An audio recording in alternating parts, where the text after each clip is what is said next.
लालो महान आहूय विप्रान् वेदज्ञान स्नातः सुचिरलङ्कृतः किवाचयित्वा स्वस्तेन जातकर्मात्मजस्य वै कारयामास विधिवत् पितृदेवार्चनम्। नंद जी के यहाँ आत्मज भयो है। अब ब्रजभाषा में सुनियो पूरी कथा। नंद जी के लाला भयो है। आत्मा वही जायते पुत्र। सूत्र है कि भाई पुत्र जन्म नहीं लेता, पिता की आत्मा ही पुत्र के रूप में जन्म लेती है। नंद बाबा को सब बधाई दे रहे हैं, यशोदा मैया को सब आशीष दे रहे हैं, लाला को जाकर के सब स्नेह दे रहे हैं। नंद बाबा के आत्मज भयो है। 80 वर्ष की आयु है नंद बाबा की।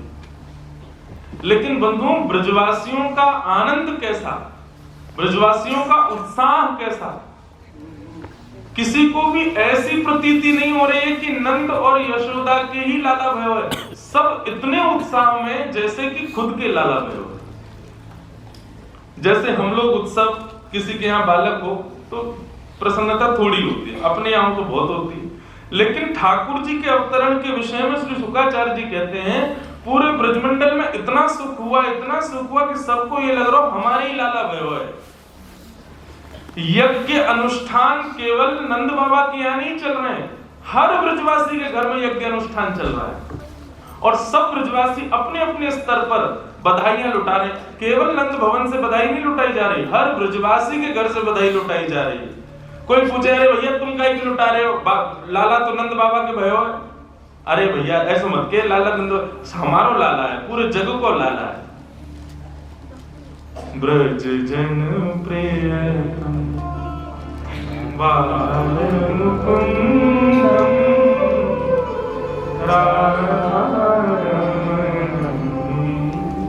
हरे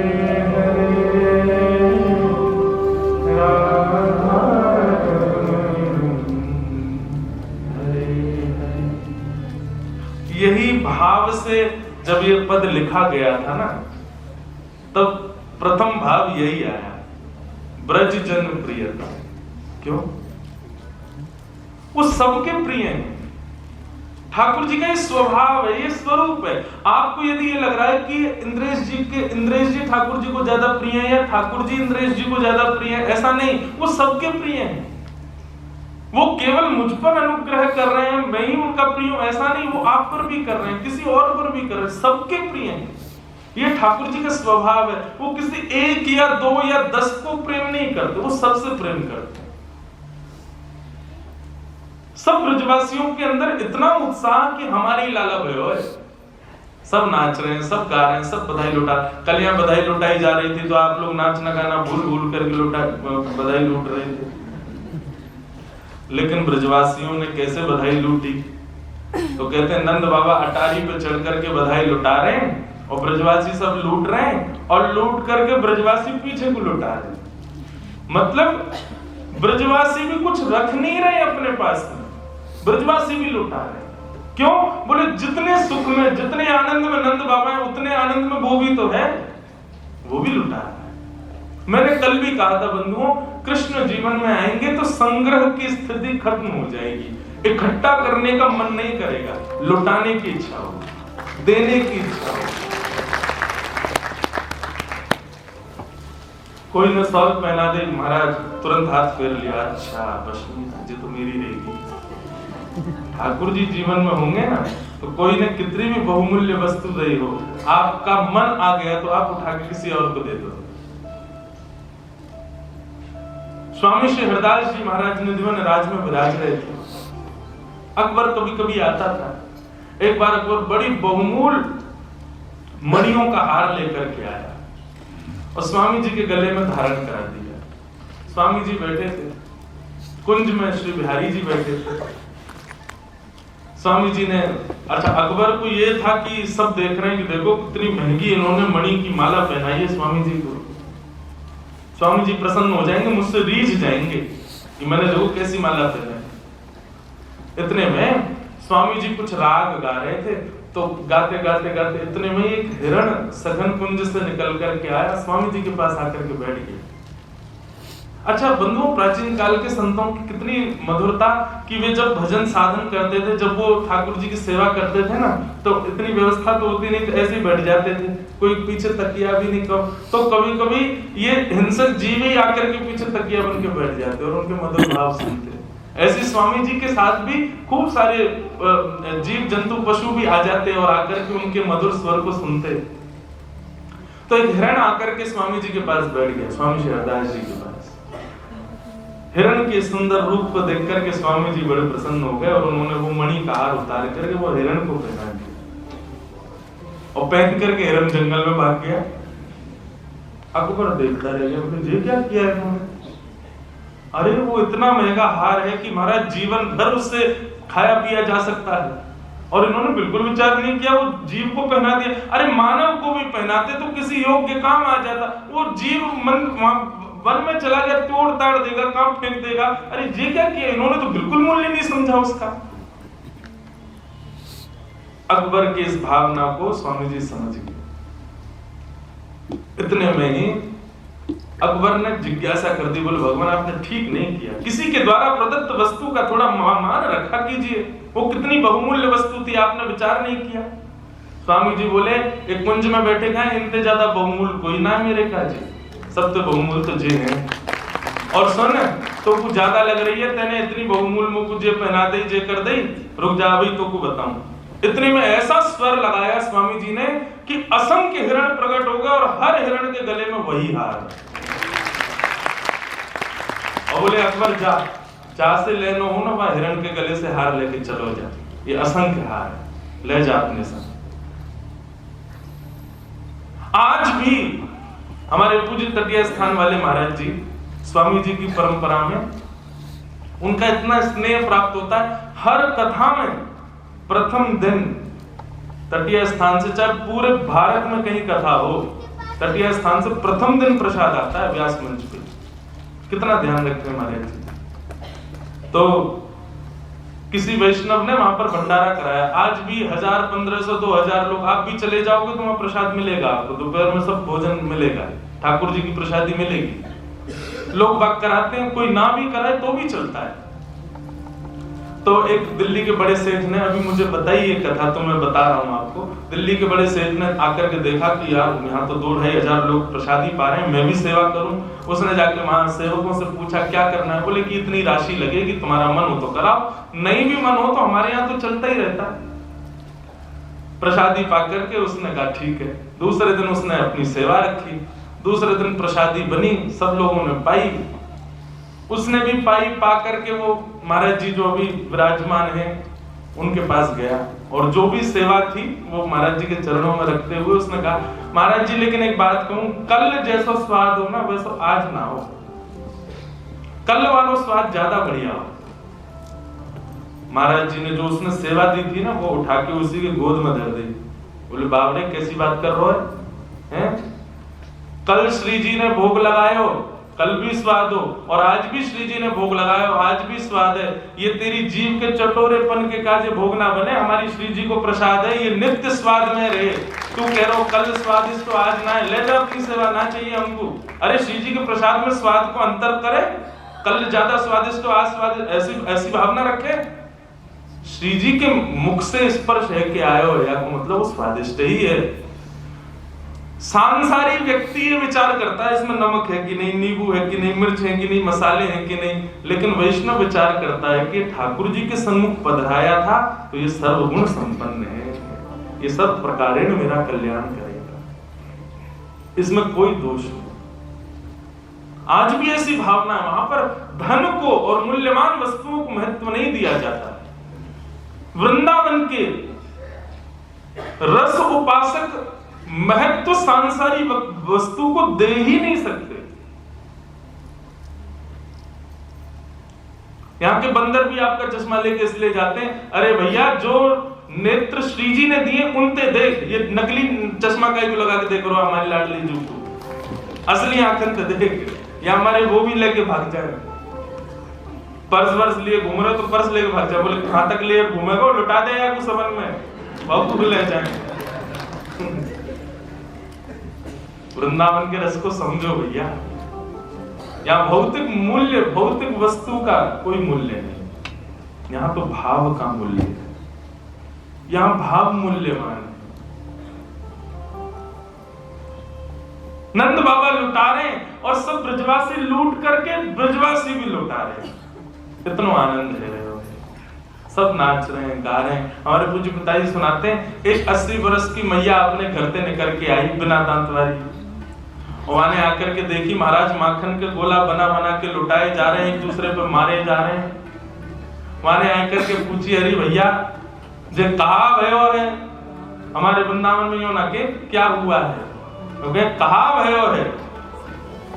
जैसी मैया ने आके पूछी ये कहा भयो है, इतने में एक ब्रजवासी ने माखन को गोला बना के भाई मैया के मोड़े मारो, बिना दातन के सटक से भीतर चलो, मैया के पेट में चलो, वो चीखनो मोह गयो, मैया जीभ ते चाटन लगी। बोले अब तो बताए थे कहा भयो, बोले मैया तेरो मुंह चीखनो है गयो, मीठो है गयो, पेट भर गयो। अब उन्हें पता चली कहा भयो, अरे भैया हमारे नंद बाबा के लाला भयो है।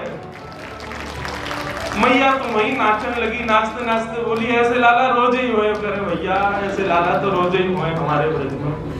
इतना आनंद पूरे ब्रजमंडल में है रहे हो भैया, सब नाच रहे हैं, सब गा रहे हैं।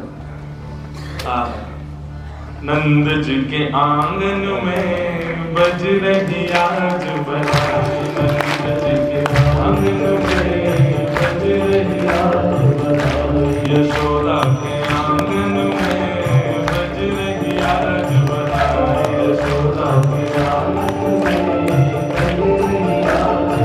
100 बार बधाई लोगों, 100 बार बधाई लोगों, 100 बार बधाई लोगों, 100 बार बधाई लोगों, यहाँ लाखों बार बधाई।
सब नाच रहे हैं, सब गा रहे हैं, सब आनंद मना रहे हैं। वाह नंदोत्सव की भैया केवल हम सुगंध मात्र ले सकें, वाह को अनुभव करना तो बहुत दूर की बात है। हमारे ब्रज में बंधुओं कई उपासक तो नंदोत्सव के हैं, जैसे हमारे पंडित श्री ज्ञान प्रसाद जी महाराज, गोवर्धन वाले बाबा शास्त्री जी,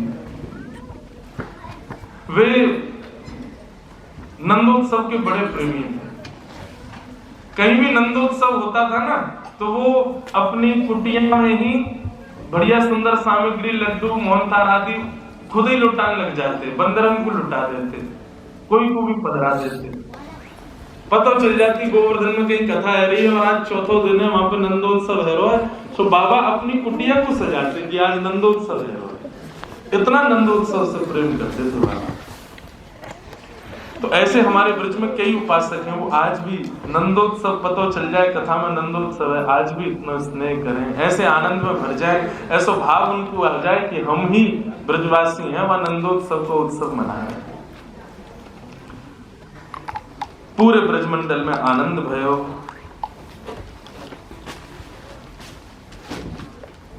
नंद बाबा ने खूब लुटायो, ढाणी को आयो, ढाणी के को नंद बाबा ने खूब प्रदान कियो। मेरे मन आनंद भयो, ब्रजराज याचन आयो, अपने अपने मन को मतो कह परिवार सुनायो। ढाणी को आज नंद बाबा के यहाँ आयो है। ये ढाणी को कौन है भैया? बोले जे कछु ना करें, केवल अपने यजमान के काजे नित्य पूजा करें कि हमारे यजमान को मंगल हो, हमारे यजमान के घर कछु आनंद हो, हमारे यजमान के यहाँ सब मंगल ही मंगल हो। इनको केवल यही काम है, और जब भी कोई आनंद को उत्सव होवे घर पे, तो यजमान इनको बुला के खूब सारी दक्षिणा दें। पर नंद बाबा के ढाणी के का एक वैचित्र कि आज 80 वर्ष है गए, लेकिन नंद बाबा के ढाणी के को कछु मांगवे को अवसर ही नहीं मिलो। क्यों? नंद बाबा के यहाँ कछु आनंद भयो ही ना है। फिर भी नंद बाबा वाक को विचार करके कछु ना कछु वाक के घर भेजते रहे, लेकिन वहां से वाक को सुख ना मिले। वाक को यही लगे कि भैया नंद बाबा के कछु लाला होए, कछु उत्सव होए, तब मैं मांगवे जाऊं, अधिकार से मांगवे जाऊं। 80 वर्ष से प्रतीक्षा कर रहा है, रोज सूर्य को प्रणाम करे, देवताओं को प्रणाम करे, यमुना मैया से प्रार्थना करे, हमारे नंद बाबा के घर एक लाला भेज दो, कोई संतान भेज दो, कछु आनंद कराओ, तो मैं मांगवे जाऊं आशीष देके। आज ढाणी के कुछ जैसे पता चली नंद बाबा के घर लाला भयो है, ओ हो महाराज, पहले तो मूर्छित है गए हो, सुन करके इतना आनंद भयो कि मूर्छा में चलो, लेकिन बाद में होश में आयो तो दौड़ो दौड़ो नंद भवन पे आयो। नंद बाबा ने जैसे ढाणी के को देखो, आप सबन को समझ आ रही है ना ब्रज भाषा, कोई दिक्कत तो ना है ना? तो जैसे ढाणी के को आयो, नंद बाबा ने भी दौड़ करके बात को हृदय से लगायो। नंद बाबा बोले, अरे ढाणी के, मेरे अकेले की तपस्या ना 80 वर्ष की तेरी तपस्या है भैया, तू प्रतीक्षा कर रो, आज तेरे मन की है गई है, अब तू बता, आज चूकियो मत, आज चूकियो मत, 80 वर्ष की पूरी कसर निकाल ले, सब मांग ले, जो तेरे मन में हो तू मांग ले आज मुझसे। ये बात आप लिख लीजिए बंधुओं कि ठाकुर जी पधारेंगे तो संग्रह की स्थिति नहीं रहेगी। नंद बाबा का बस नहीं चलना, नहीं तो स्वयं को लुटा दे। नंद बाबा बोले माँ का चाहिए। अब ये ढांढिके को प्रसंग ब्रज भाषा में इतना प्यारा प्रसंग है, पूज्य पिताजी बहुत भाव से गाते हैं। मेरे मन आनंद भयो, ब्रजराज ही याचन आयो, अपने अपने मन को मतो, कह परिवार सुनायो। मैं आज आपके पास जब माघ आने लगो तो मेरे परिवार के लोगों ने पूछी कहाँ जा रहे हो। मैंने कहा अरे नंद बाबा के लाला भयो है। मेरी अम्मा नाचने लगी, मेरे बालक नाचने लगे, मेरी घरवारी नाचने लगी, सब पूरे घर में सब नृत्य करने लगे। बोले भैया आज हमारे यजमान के घर लाला भयो है। सबन ने अपनी अपने भाव रखे, कछु कछु मांगो है, मैं आपकी आज्ञा हो तो बताऊं। नंद बाबा बोले हाँ बता, कहा चाहिए। बोले तेरे तात कहो समझाए राय सो, जाए आशीषा दीजे। मेरे बड़े भैया ने कहिए कि भैया नंद बाबा के लाला को मेरी तरफ से आशीर्वाद दियो और बधाई में मेरे काजे कहा लाएगो। बोले कहा लाऊं। बोले 200 भैंस दूध मन मन की मेरे काजे लीजो। 200 भैंस लेके आई और कैसी भैंस। बोले एक भैंस के नीचे 1 मन दूध हो, मतलब एक भैंस 1 मन दूध देती हो। नंद बाबा बोले ढाणी के तेरी उम्र कितनी है। बोले 100 के आसपास। और तेरे भैया की। वो भैया वो चल लो होगा 150 के आसपास। भैया द्वापर में तो बड़ी उम्र होती सबकी। बोले 150 की उम्र में 200 भैंसन को दूध पी के कहां जाएगा भैया। और 1 मन दूध एक भैंस थे। 200 मन दूध रोज होगा तेरे घर में, कहा करेगा भैया को। बोले व्यापार आदि करेंगे। बोले देख भैया हम लोग सात्विक लोग हैं, भैंस वैंस ना पाले, हमारे घर पर भैंस तो है ना है, और दूर दूर तक ब्रजमंडल में कोई भैंस है ही ना है। ठीक है तेरे भैया की ज्यादा इच्छा है तो कहीं से मंगवा के वाको भिजवा देंगे। ठीक है 200 भैंस देंगे। और बता क्या चाहिए तुम। बोले मैं अपने बड़े भैया की बात मान के आने लगो। इतने में तापाछे आछे समझाए, तिनके जे हे भैया, वाके खाजे दीजो बाबा, सुभग 700 गैया। मेरा एक और बड़ो भैया है, वातु बड़ो भैया। नंद बाबा बोले बाकी उम्र कितनी है। बोले वो 200 साल को है। वो वाह 200 भैंसन को दूध बीचवारो पीवे को, 700 गैया को दूध वो बड़ो बारो पीवे को। 700 गैया चाहिए। बोले हाँ चल भैया गैया तो हम देंगे। गैया तो तू चाहे 700 नहीं तू 7000 ले जा। 9 लाख गाय है नंद बाबा के भवन में। ठाकुर जी अरे गहरे ना भाई भैया खूब सोने की चम्मच मुंह में आइए, सीधे ऐसे घर में आए ठाकुर जी। और लाल जी भैया विचार ना करें तो हमारा विचार है, ब्रज के कोई भी व्यक्ति गरीब नहीं, ब्रज पूरा समृद्धवान है। और समृद्धवान किस भाव से। ब्रज में धन लक्ष्मी तो महाराज लोटी पड़ी रही है ब्रजमंडल में। लक्ष्मी तो ऐसी लोटी भई है। ब्रज के लोग तो भाव और प्रेम के समृद्धवान है। ब्रज के लोगों में जैसो प्रेम है तो कहीं ना मिलेगा आपको।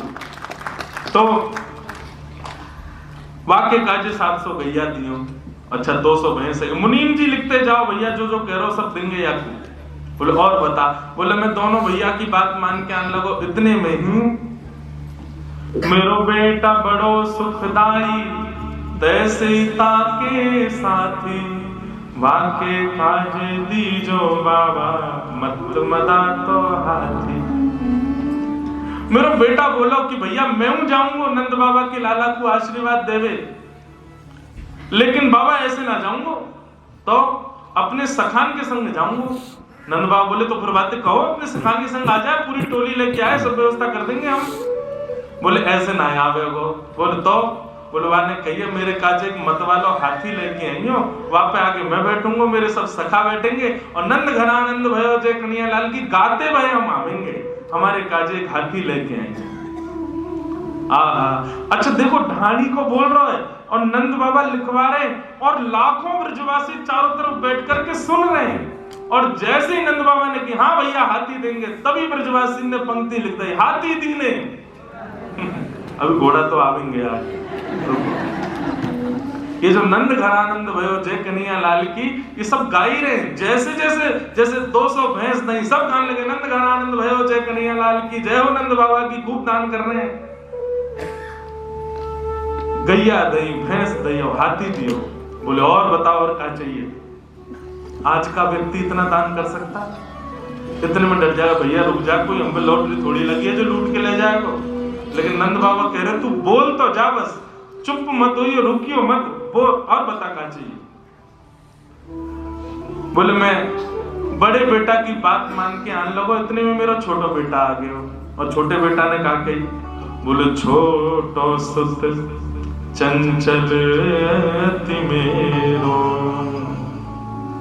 छोटो सुत चंचल अति मेरो, लाड़ चाव को जोड़ा वाते काजे दीजो बाबा, 10 है राशि घोड़ा। अब गाओ, हाथी दीने घोड़ा दीने। अब अगली के काजे रुको, आगे देंगे। हाथी दिए, घोड़ा दिए, गैया दई, भैंस दई, 10 है राशि घोड़ा। मत वाले, आनंद वाले और बढ़िया दौड़वे वाले घोड़ा, 10 घोड़ा दियो। नंद बाबा बोले देंगे भैया, हाथी देंगे, घोड़ा देंगे, सब देंगे, और बता और क्या चाहिए। बोले मैं छोटे बेटा की बात मान के आने लगो, इतने में बड़े बेटा को भी ब्याह भयो मेरे को। मेरी बहू आ गई घूंघट करके और कहा, बोली बेटा बधू लाज तजमो सो, घूंघट मुख दे बोली। मेरे बेटा की बहू आई और आकर के मुझसे बोली, ससुर जी, पिताजी, मेरे पिताजी ने आपके लाला से मेरो ब्याह हमारे कियो, क्योंकि आप नंद बाबा के ढाणी के हो। सबन ने यही कही मुझसे आके, अरे भैया नंद बाबा यजमान है यहाँ के घर में ब्याह कर ले, खूब आनंद में रहेगी, खूब सुख समृद्धि रहेगी, नंद बाबा खूब दान करेंगे। लेकिन आज इतने वर्ष मेरे ब्याह को हुए गए, आज तक कोई दान मुझको दिखो ना है। आज नंद बाबा के लाला भयो है, पिताजी मेरे काजे कहा लाओगे। बोले बता बेटे तू को कहा चाहिए। बोले मेरी तरफ से लाला को खूब स्नेह करियो और नंद बाबा से जाके कहियो मैं उनकी भी बहू हूँ, या हमारे नख सिकसों गहनों सब ले हो, तीहर से ती चोली। पैर के अंगूठा से लेके सिर तक जितने गहने हूं मैं एक स्त्री के, वो सब गहने बनवा करके मेरे काजे ले। नंद बाबा के नेत्र सजल हो गए।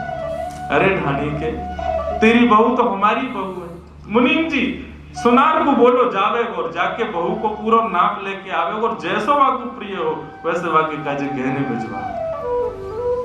ब्रजवासियों के नेत्रों में अश्रु आ रहे हैं कि आज नंद बाबा कितने प्रसन्न हैं। अच्छा कई बार क्या होता है बंधुओं कि कई घरों में पुरुष ज्यादा उदार मना होते हैं तो पत्नी हाथ है, बस अब ठीक है इतना ही करो, अब कहाँ इतना लुटा रहे हो।